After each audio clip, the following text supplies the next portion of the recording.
Hello मित्रों, तो कैसे हैं आप सब। फटाफट से जुड़िए, प्लीज़ शेयर करिए। पहले इस वीडियो को अपने दोस्तों के साथ और ग्रुप्स में शेयर करिए, तभी हम आज इस सेशन की शुरुआत करेंगे। तो आई होप कि आप सभी अच्छे होंगे, ठीक है। और वीडियो को कम से कम 10 लोगों तक ज़रूर शेयर करिए और कम से कम 10 लोगों को ज़रूर लाइए यहाँ पर, तब जाके हम इन क्वेश्चंस को स्टार्ट करेंगे और पूरे पीएचडी लेवल वाले स्टाइल में आज हम पढ़ेंगे। तो आई होप कि आप शेयर कर रहे होंगे। जाइए, लेके आइए, जल्दी से जाइए और बुला के लाइए मित्रों को। और हाँ, वीडियो को लाइक भी कीजिए, ठीक है। वीडियो को लाइक भी कीजिए। चलिए शुरू करते हैं, ठीक है। फटाफट से पहले शेयर कीजिए और बुलाइए, फटाफट से बुलाइए। चलिए बुलाइए। चलिए शुरू करते हैं। देखिए, ध्यान दीजिएगा, जो भी प्रश्न है वो आपके एग्जामिनेशंस के दृष्टिकोण से बहुत ही ज़्यादा इम्पोर्टेंट है और इसमें प्रश्नों की संख्या लगभग ज़्यादा नहीं होंगी, 40 होंगी, ठीक है। तो आप सभी प्रश्नों को ध्यानपूर्वक देखिएगा।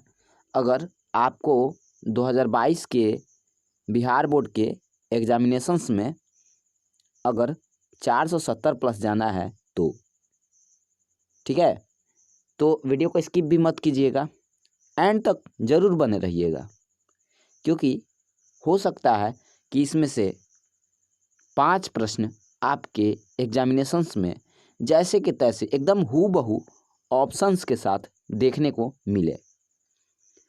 तो चलिए, आप लोग फटाफट से जुड़ते जाइएगा और कमेंट सेक्शन में कमेंट करते जाइएगा, ठीक है। और आई होप कि आप शेयर कराएंगे होंगे। चलिए शुरू करते हैं। तो देखिए, जो आपका पहला प्रश्न है वो ये है कि बोल्शेविक क्रांति कब हुई। ध्यान दीजिएगा, ऑप्शन ए है फरवरी 1917, ऑप्शन बी है नवंबर 1917 एंड ऑप्शन सी है अप्रैल 1917 एंड डी है जुलाई 1905। तो आप इस चैप्टर को पढ़ चुके हैं और आपको भली भांति पता है कि इसका जो राइट आंसर होगा वो होगा नवंबर 1917। तो ऐसा करिए कि आप कमेंट भी करिए कमेंट सेक्शन में कि देखिए इसका राइट आंसर क्या होगा। चलिए कमेंट करते जाइए, इसका राइट आंसर क्या होगा। इसका राइट आंसर बी होगा, यानी कि नवंबर 1917। चलिए बढ़ते हैं प्रश्न दूसरे की ओर। क्वेश्चन दूसरा, ये शायद आपका अभी पढ़ाई नहीं हुआ है, लेकिन ध्यान दीजिएगा, ठीक है। दिया है कि हिंद चीन पहुंचने वाले प्रथम व्यापारी कौन थे।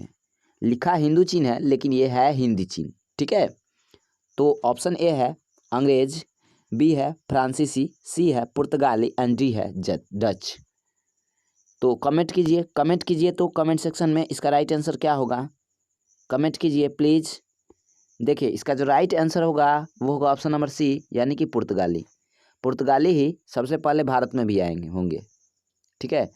जैसा कि आपको पता होगा कि सबसे पहले 1498 में भारत में पुर्तगाल का ही नागरिक था जिसका नाम था वास्को डी गामा आया था, और हिंद चीन में पहुंचने वाले भी सबसे प्रथम व्यापारी पुर्तगाली ही थे।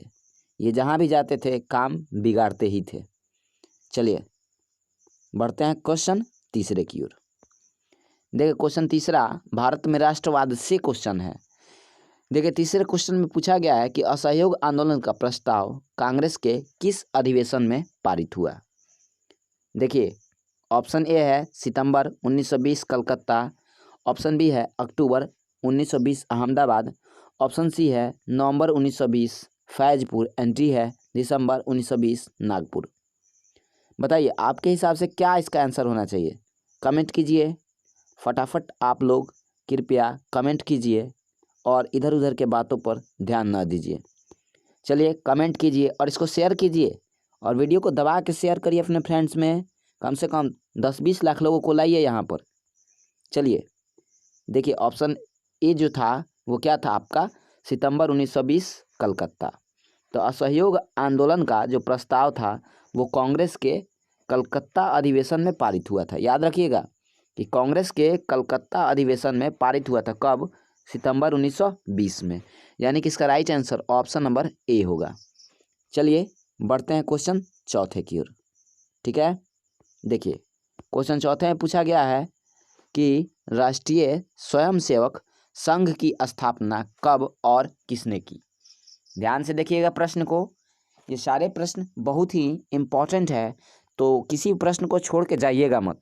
ठीक है, वीडियो में एंड तक जरूर बने रहिए। ठीक है, क्योंकि आपके एग्जाम में यही सारी चीज़ें काम में आने वाली हैं। ठीक है, तो ऑप्शन ए है 1930-23 गुरु गोलवलकर।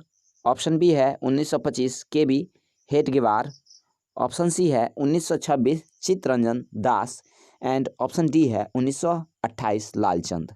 तो चलिए कमेंट कीजिए, बताइए कि इसका सही उत्तर क्या होगा। तो इसका सही उत्तर होगा ऑप्शन बी 1925 केबी हेडगेवार।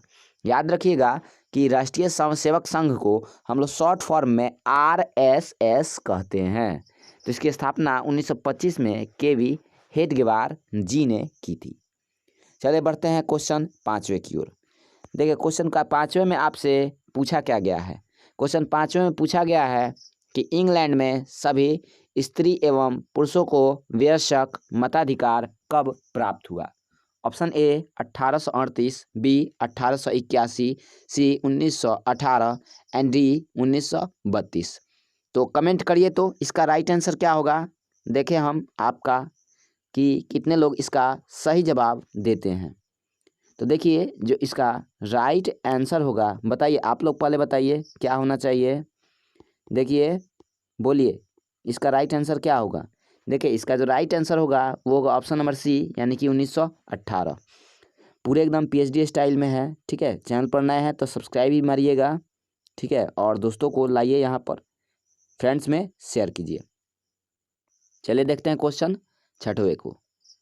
क्वेश्चन छठवें में पूछा गया है कौन सा सामाजिक वर्ग बुद्धिजीवी वर्ग के रूप में उभर कर आया। ऑप्शन ए है उद्योगपति वर्ग, ऑप्शन बी पूंजीपति वर्ग, सी श्रमिक वर्ग एंड डी मध्यम वर्ग। ध्यान दीजिएगा यहाँ पे चर्चा हो रही है बुद्धिजीवी वर्ग की। तो जब भी आपसे बात की जाए बुद्धिजीवी वर्ग की तो उसका आंसर क्या होना चाहिए। कमेंट कीजिए, तो कमेंट कीजिए, कृपया कमेंट कीजिए, बताइए इसका राइट आंसर क्या होना चाहिए। देखिए इसका राइट आंसर होगा ऑप्शन नंबर डी, यानी कि मध्यम वर्ग। चलिए बढ़ते हैं क्वेश्चन सातवें की ओर। ध्यान दीजिएगा क्वेश्चन सातवें में आपसे पूछा क्या गया है। क्वेश्चन सातवें में पूछा गया है प्राचीन काल में किस स्थल मार्ग से एशिया और यूरोप का व्यापार होता था। बहुत ही मोस्ट VVI क्वेश्चन है, इसको स्किप मत कीजिएगा। देखिए ऑप्शन ए है सूती मार्ग, बी है रेशम मार्ग, सी उत्तरा पथ एंड डी दक्षिण पथ। बताइए बताइए फटाफट से कमेंट कीजिए और बताइए इसका राइट आंसर क्या होगा। बोलिए बोलिए राइट आंसर क्या होगा। एशिया और यूरोप का प्राचीन कालीन जो व्यापार का रास्ता था उसको कहा जाता था रेशम मार्ग, इसको इंग्लिश में सिल्क रूट कहा जाता था। याद रखिएगा जो एशिया और यूरोप के बीच में जो पुराने समय में व्यापार का जो साधन था, जो रास्ता था, उसको रेशम मार्ग यानी कि सिल्क रूट कहा जाता था। चलिए देखते हैं क्वेश्चन आठवें को। वीडियो को लाइक मारिए मारिए लाइक मारिए आप लोग, कंजूसी नहीं। देखिए क्वेश्चन आठवें में आपसे पूछा गया है कि आर्थिक संकट के कारण यूरोप में कौन सी नई शासन प्रणाली का उदय हुआ। ऑप्शन ए साम्यवादी शासन प्रणाली, बी लोकतांत्रिक शासन प्रणाली, सी फासीवादी नाजीवादी शासन एंड डी पूंजीवादी शासन प्रणाली। बताइए कमेंट कीजिए तो इसका राइट आंसर क्या होगा। बताइए कमेंट कीजिए, फटाफट कमेंट कीजिए, दोस्तों में ज़्यादा से ज़्यादा शेयर कीजिए, तो बुला के लाइए दोस्तों को। देखिए इसका जो राइट आंसर होगा वो होगा ऑप्शन नंबर सी फासीवादी नाजीवादी शासन।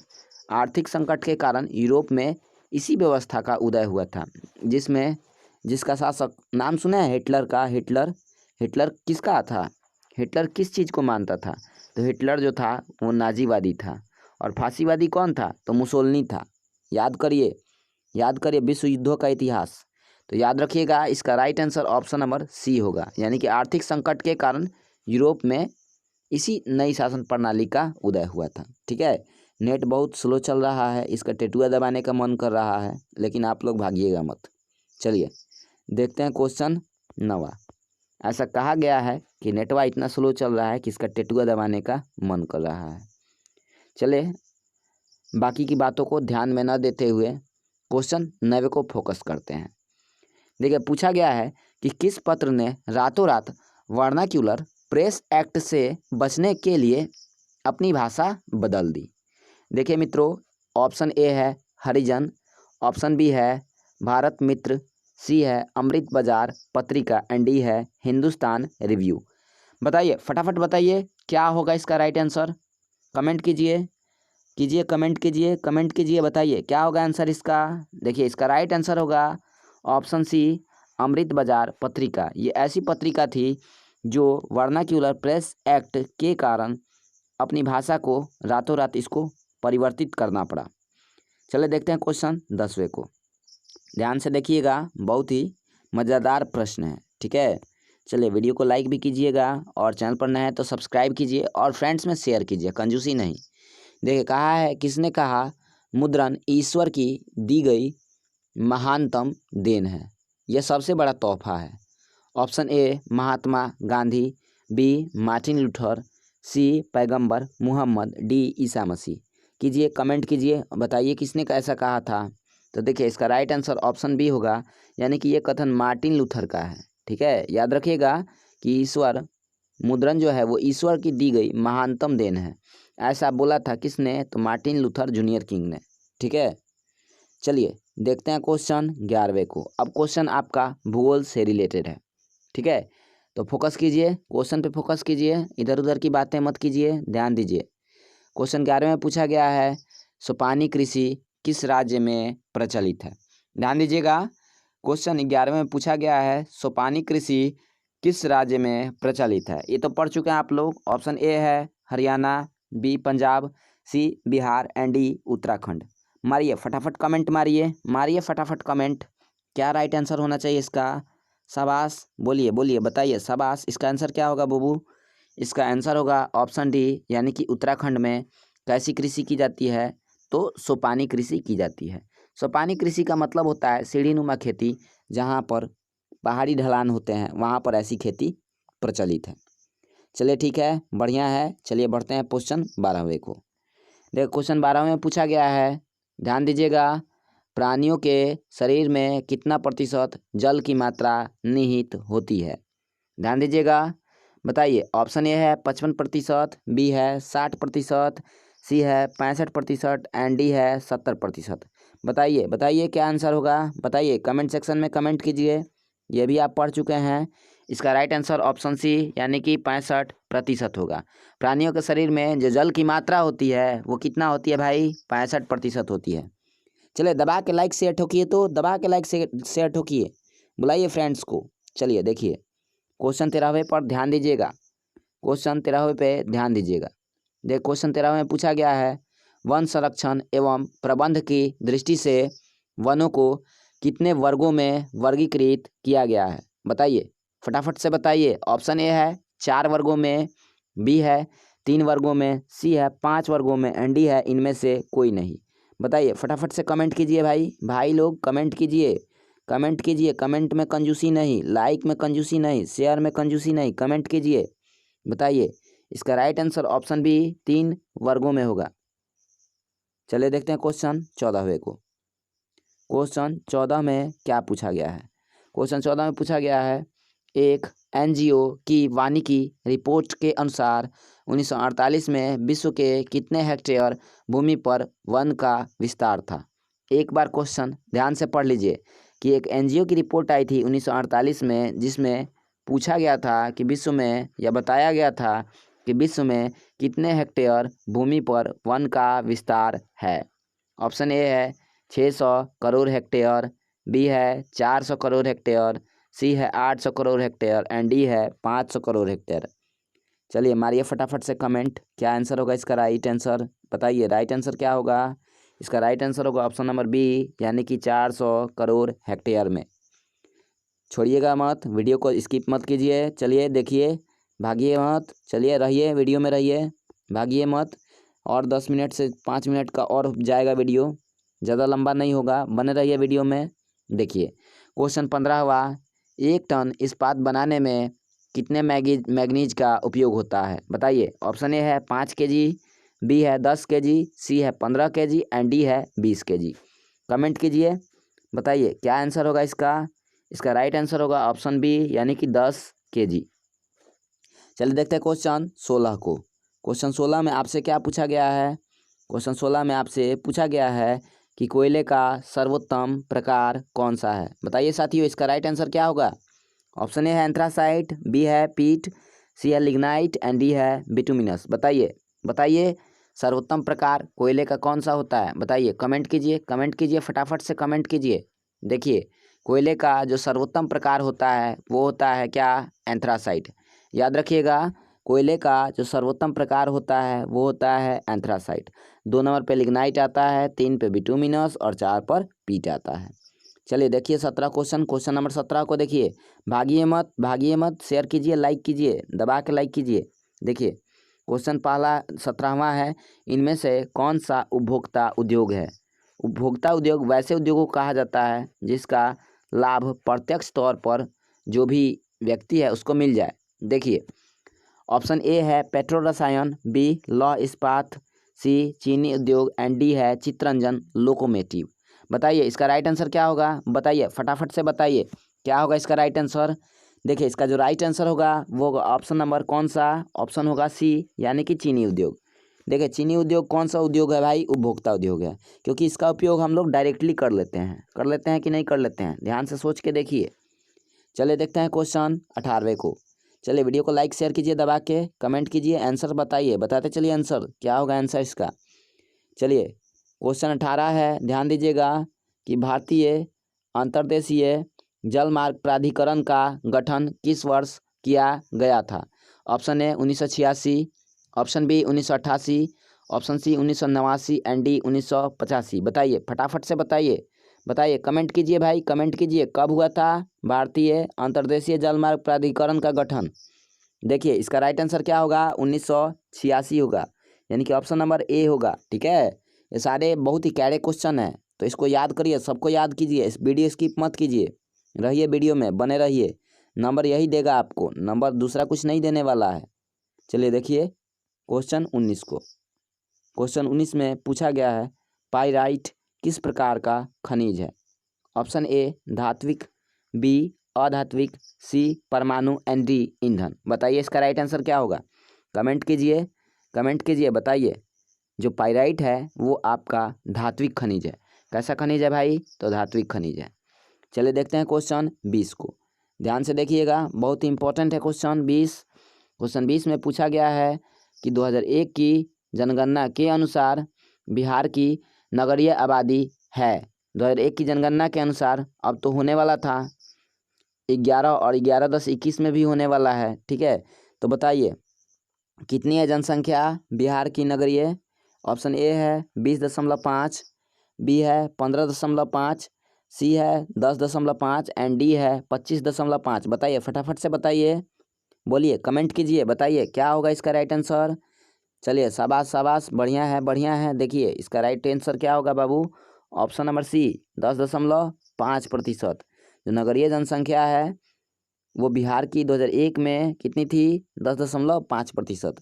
चलिए बहुत सारे लोग अच्छे आंसर भी दे रहे हैं, चलिए बहुत बढ़िया, शाबाश। चलिए देखिए 21 क्वेश्चन संख्या 21 को देखिए। देखिए क्वेश्चन 21 में पूछा गया है निम्नलिखित व्यक्तियों में से कौन लोकतंत्र में रंग भेद के विरोधी नहीं थे। ध्यान दीजिएगा, रंग भेद के विरोधी नहीं थे, किसमें बाबू, लोकतंत्र में। तो किंग मार्टिन लूथर ये विरोधी थे, और क्वेश्चन में पूछा गया है नहीं थे। ऑप्शन बी महात्मा गांधी ये भी थे रंग भेद के विरोधी ये भी थे। ऑप्शन सी है ओलंपिक धावक टॉमी स्मिथ एवं जॉन कार्लोस ये भी थे रंग भेद के विरोधी। हाँ याद रखिएगा, ऑप्शन डी जो है वो जेड गुडी है, यानी कि यही राइट आंसर होगा, और जेड गुडी जी ही लोकतंत्र में रंग भेद के विरोधी नहीं थे। चलिए क्वेश्चन संख्या 22 की ओर बढ़ते हैं। ध्यान दीजिएगा, बहुत ही सारे इंपॉर्टेंट प्रश्न हैं। वीडियो को स्किप ना कीजिए, कहीं इधर उधर मत जाइए, क्वेश्चन में बने रहिए और वीडियो को एंजॉय कीजिए। देखिए क्वेश्चन 22 में पूछा गया है, सांप्रदायिक राजनीति किस धारणा पर आधारित है। ध्यान दीजिएगा, क्वेश्चन 22 में पूछा गया है, सांप्रदायिक राजनीति किस धारणा पर आधारित है। ऑप्शन ए, एक धर्म दूसरे धर्म से श्रेष्ठ। ऑप्शन बी है, विभिन्न धर्मों के लोग समान नागरिक के रूप में खुशी खुशी साथ रहते हैं। ऑप्शन सी है, एक धर्म के अनुयायी एक समुदाय बनाते हैं। एंड ऑप्शन डी है, एक धार्मिक समूह का प्रभुत्व अन्य सभी समुदाय। ध्यान दीजिएगा, इधर उधर ध्यान मत भटकाइए। ध्यान दीजिए कि एक धर्म के अनुयायी एक समुदाय बनाते हैं। ध्यान दीजिए, एक धार्मिक समूह का प्रभुत्व अन्य सभी धर्मों पर कायम रखने में शासन की शक्ति का प्रयोग नहीं किया जा सकता है। तो इसका राइट आंसर बताइए, कमेंट कीजिए, बताइए इसका राइट आंसर क्या होगा। इसका जो राइट आंसर है वो ये होगा कि एक धर्म दूसरे धर्म से श्रेष्ठ, यही धारणा होती है सांप्रदायिक राजनीति की। चलिए देखते हैं क्वेश्चन संख्या 23 को। क्वेश्चन 23 में देखिए क्या पूछा गया है। भले ही कुछ भी हो जाए लेकिन क्वेश्चंस पूरा करके ही उठेंगे, एकदम दृढ़ निश्चय कीजिए। देखिए क्वेश्चन 23 में पूछा है, संघ सरकार का उदाहरण है। ऑप्शन ए अमेरिका, बी चीन, सी ग्रेट ब्रिटेन एंड डी इनमें से कोई नहीं। कमेंट कीजिए, बताइए क्वेश्चन 23 का राइट आंसर क्या होगा। दबा के लाइक शेयर ठोकिए, लाइक शेयर ठोकिए। बताइए क्या होगा इसका राइट आंसर। इसका राइट आंसर 23 का ए होगा। संघ सरकार का जो उदाहरण होगा वो होगा कौन सा देश भाई, अमेरिका होगा। चलिए देखते हैं क्वेश्चन 24 को। देखिए क्वेश्चन 24 में क्या पूछा गया है। क्वेश्चन 24 में पूछा गया है कि भारतीय लोकतंत्र में सत्ता के विरोध में जन आक्रोश किस दशक से प्रारंभ हुआ। बताइए इसका राइट आंसर क्या होगा। ऑप्शन ए है 1960 के दशक से, बी है 1970 के दशक से, सी है 1980 के दशक से एंड डी है 1990 के दशक से। बताइए, हम 2 मिनट के लिए रुक रहे हैं। बताइए इसका राइट आंसर क्या होगा। बोलिए, हम 2 मिनट के लिए रुक रहे हैं। बोलिए, हम 2 मिनट के लिए ब्रेक ले रहे हैं। बताइए क्या होगा इसका राइट आंसर, बोलिए फटाफट से बताइए। देखिए इसका राइट जो आंसर होगा वो होगा ऑप्शन बी 1970 के दशक से। चलिए देखते हैं क्वेश्चन 25 को। ध्यान से देखिएगा, क्वेश्चन 25 भी बहुत इंपॉर्टेंट है, बहुत VVI है। क्वेश्चन 25 में पूछा गया है, चिपको आंदोलन निम्नलिखित में से किसी से संबंधित है। और एक बात ध्यान रखिए कि वीडियो को शेयर कीजिए, ज़्यादा से ज़्यादा शेयर कीजिए। क्वेश्चन 25 में पूछा गया है, चिपको आंदोलन निम्नलिखित में से किससे संबंधित है। ऑप्शन ए पेड़ बचाने से, बी आर्थिक शोषण की मुक्ति से, सी शराबखोरी के विरुद्ध आवाज़ से एंड डी कांग्रेस पार्टी के विरोध से। बहुतों बार क्वेश्चन ये आ चुका है, तो ये प्यारा सा क्वेश्चन है। बताइए इसका राइट आंसर क्या होगा। बोलिए फटाफट से बोलिए। देखिए चिपको आंदोलन जो था वो पेड़ बचाने से संबंधित है। चलिए देखते हैं क्वेश्चन संख्या 26 को। वीडियो में बने रहिए, स्किप मत कीजिएगा, अंत तक बने रहिए। 5 से 7 मिनट और लेंगे, ज़्यादा समय नहीं लेंगे। देखिए क्वेश्चन 26 में क्या पूछा गया है। ध्यान से देखिए, क्वेश्चन 26 में पूछा गया है कि ताड़ी विरोधी आंदोलन निम्नलिखित में से किस प्रांत में शुरू किया गया। Option A Bihar, B Uttar Pradesh, C Andhra Pradesh and D Tamil Nadu. ताड़ी बूझते हैं ना, ताड़ी तो आप लोग बहुत बढ़िया से बूझते होंगे। ताड़ी कहाँ कहा जाता है सबसे ज़्यादा, आपके दिमाग में आएगा कि सर ताड़ी जो है वो उत्तर प्रदेश और बिहार में कहा जाता होगा। लेकिन याद रखिएगा कि जो ताड़ी विरोधी आंदोलन था वो संबंधित है किससे। कमेंट कीजिए, बताइए क्या होगा। देखिए इसका राइट आंसर ऑप्शन सी यानी कि आंध्र प्रदेश होगा। चले बढ़ते हैं क्वेश्चन संख्या 27 की ओर। देखिए क्वेश्चन 27 में पूछा गया है, राजनीतिक दलों की नींव सर्वप्रथम किस देश में पड़ी। ध्यान से देखिएगा इस प्रश्न को। देखिए क्वेश्चन में क्या पूछा गया है, राजनीतिक दलों की नींव सर्वप्रथम किस देश में पड़ी। ऑप्शन ए है ग्रेट ब्रिटेन, ऑप्शन बी है भारत, सी है फ्रांस एंड डी संयुक्त राज्य अमेरिका। बताइए क्या होगा इसका राइट आंसर। बोलिए लाइक शेयर करते चलिए तो लाइक शेयर वीडियो को। देखिए इसका राइट आंसर ऑप्शन ए होगा यानी कि ग्रेट ब्रिटेन। यही पहला देश था जहां राजनीतिक दल की नींव पड़ी थी। चलिए देखिए ध्यान से, क्वेश्चन 28 है, गठबंधन की सरकार बनाने की महानतम संभावना किस प्रकार की दलीय व्यवस्था में रहती है। ध्यान से देखिएगा, गठबंधन की सरकार किस प्रकार की दलीय व्यवस्था में होती है, याद रखिएगा। बताइए ऑप्शन इसका पहले क्या होगा, एक दलीय, दूसरा है द्विदलीय, तीसरा है बहुदलीय एंड डी है इनमें से कोई नहीं। तो आप बताइए, कमेंट कीजिए, फटाफट से कमेंट कीजिए, हम बता देते हैं। इसका राइट आंसर ऑप्शन सी होगा, बहुदलीय व्यवस्था। अपना भारत कैसा है? तो बहुदलीय देश है। यहाँ पे बहुत सारे राजनीतिक पार्टियां पाई जाती है, जिसके कारण से गठबंधन जो भी हो उसकी सरकार बनती है। चलिए देखते हैं 29 क्वेश्चन को देखते हैं। क्वेश्चन 29 को देखते हैं, ध्यान से देखिएगा। ये भी बहुत बार पूछा है कि भारतीय राष्ट्रीय कांग्रेस निम्नलिखित में से कौन सा राष्ट्रीय दल नहीं है? भागिएगा मत, और 7-8 क्वेश्चन है, करके जाइएगा। निम्नलिखित में से कौन सा राष्ट्रीय दल नहीं है? ऑप्शन ए भारतीय राष्ट्रीय कांग्रेस, भाई पहले ही देख लीजिए राष्ट्रीय लिखल है। ऑप्शन बी है बहुजन समाज पार्टी, सी है लोक जनशक्ति पार्टी, एंड डी है भारतीय जनता पार्टी। तो याद रखिए कि भारतीय राष्ट्रीय कांग्रेस और भारतीय जनता पार्टी ये तो राष्ट्रीय दल है, ये है भाई। अब पूछ रहा है कि कौन नहीं है। दिमाग लगाइए, याद रखिएगा कि जो आपकी लोक जनशक्ति पार्टी है, ऑप्शन सी, वही जो है एगो राष्ट्रीय दल नहीं है ना। तो बाकी बात के तीनों बचल जन है, ये तीनों का तीनों प्योर एकदम खाँटी राष्ट्रीय दल है, तो इसमें घबराना नहीं है। चलिए देखिए क्वेश्चन 30 को। क्वेश्चन 30 में पूछा गया है, हमने बहुत बार इसका जिक्र भी किया है कि इनमें से किस देश में मिश्रित अर्थव्यवस्था है? ऑप्शन ए अमेरिका, बी चीन, सी भारत, एंड डी इनमें से कोई नहीं। चलिए इसका कमेंट आप करिए, हम आंसर नहीं बता रहे हैं। चलिए कमेंट करिए, तो फटाफट से कमेंट कीजिए। शाबाश शाबाश, बिल्कुल बिल्कुल बिल्कुल सही है, बिल्कुल सही है। कमेंट कीजिए तो बताइए क्या होगा इसका राइट आंसर। देखिए इसका जो राइट आंसर होगा वो होगा ऑप्शन कौन सा? सी। भारत में कैसी अर्थव्यवस्था है भाई? मिश्रित अर्थव्यवस्था है। चलिए देखते हैं क्वेश्चन 31 को। क्वेश्चन 31 में पूछा गया है कि इनमें से किसे पिछड़ा राज्य कहा जाता है? इनमें से किसे पिछड़ा राज्य कहा जाता है? ऑप्शन ए है पंजाब, बी है केरल, सी है बिहार, एंड डी है दिल्ली। देखिए नेट बहुत स्लो है, इसीलिए इधर उधर मत कीजिए। देखिए इसका राइट आंसर क्या होगा? ऑप्शन ए है Punjab, B Kerala, C Bihar, and D Delhi. तो इसका right answer option number C यानी कि अपना बिहार होगा। चलिए देखते हैं क्वेश्चन 32 को। बहुत इंपॉर्टेंट क्वेश्चन है। क्वेश्चन 32 शेयर बाजार की नियामक संस्था है। शेयर बाजार की नियामक संस्था है। Option A SIDBI, B SEBI, C RBI, and D stock exchange. बताइए तो क्या होगा इसका राइट आंसर? 32 का जो राइट आंसर होगा वो होगा बी, शेयर बाजार की जो नियामक संस्था है वो कहलाती है सेबी। शेयर बाजार की नियामक संस्था सेबी कहलाती है। चलिए देखते हैं क्वेश्चन 33 को। क्वेश्चन 33 को देखिए। 33 में पूछा गया है इनमें से कौन संस्थागत वित्त का साधन है? संस्थागत का मतलब क्या? कि वैसा स्थान जहाँ पे मतलब कि जिसके ऊपर सरकार का नियंत्रण हो। ठीक है, वित्त का मतलब कि जिसको आसानी से मतलब जिससे लोन मिल जाता हो। तो ऑप्शन ए है व्यापारी, बी है रिश्तेदार, सी है व्यावसायिक बैंक, एंड डी है महाजन। देख लीजिए क्या अल्टरनेटिव है। तो व्यापारी, रिश्तेदार और महाजन ये तो तीनों आदमी हैं, लेकिन व्यावसायिक बैंक जो है वो क्या है? एक संस्थागत वित्त का साधन है। चलिए कमेंट कीजिएगा, आप लोग अब थक गए होंगे आई होप। तो कुछ क्वेश्चन और रह गए हैं जिसको हम फटाफट से करा देते हैं। देखिए क्वेश्चन 34 को भी बार बार पूछा गया है। अब देखिए ध्यान से देखिएगा, भारत की वित्तीय राजधानी किस शहर को कहा गया है? Option A Mumbai, B Delhi, C Patna, and D Bangalore. बताइए, कमेंट कीजिए, बताइए क्या होगा इसका राइट आंसर। इसका right answer option A Mumbai होगा। चलिए देखते हैं क्वेश्चन 35 को। क्वेश्चन 35 में पूछा गया है आपसे इनमें से कौन एक बीमारू राज्य नहीं है?